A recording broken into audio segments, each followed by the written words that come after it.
खोटस वर्षीय पुत्र जो मेरे सामने खड़ा है, कल कोई पड़ोसने अगर देखेंगी सुनेंगी तो हमारा उपहास करेंगे महाराज। क्योंकि बालक जब जन्म लेता है तो वो छोटा सा रहता है, इतना बड़ा नहीं रहता, 16 वर्ष का। सभी यही कहेंगे कि कौशल्या ने तो खोटस वर्षीय पुत्र को जन्म दिया है, उपहास करेंगे। और कोई आपके मां का उपहास करे, ये आप सहन कर लोगे? ठाकुर जी ने कहा भैया बताओ फिर मेरे लिए क्या आदेश है। माता कौशल्या ने कहा एक काम करो, तुम छोटा सा स्वरूप धारण करो, शिशु बन जाओ, जैसे बच्चा जन्म लेता है। भगवान ने कहा ये लो मां, तुरंत बन जाते हैं। भगवान तुरंत बालक बन गए। माता पुनि बोली सोमति डोली तजहु तात यह रूपा। बालक बन गए। बालक बने भी तो बिल्कुल शांत। भगवान का स्वभाव ही है शांताकारम भुजग शयनम पद्मनाभम सुरेशम। भगवान तो वैसे भी शांत हैं। अब माता ने कहा प्रभु ऐसे काम नहीं चलेगा। बोले फिर अब क्या करना पड़ेगा? बोले की जय शिशु लीला, शिशु की लीला करो।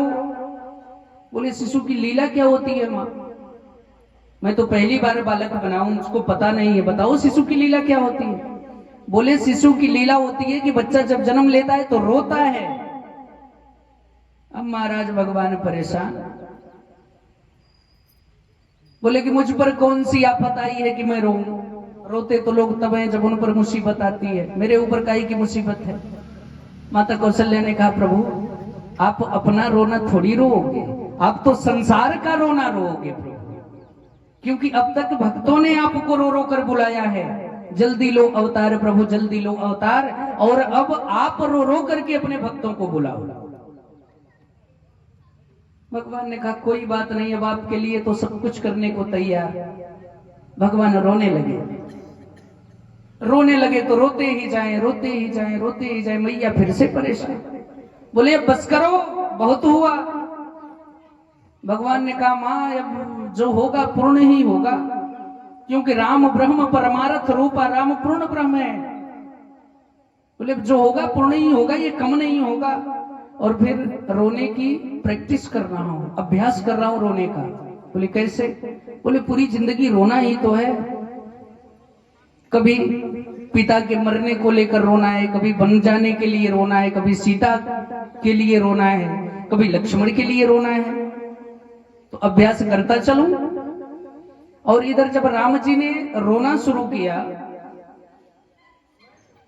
उसी समय पर तुलसीदास जी महाराज जी के पास और संत लोग आ गए।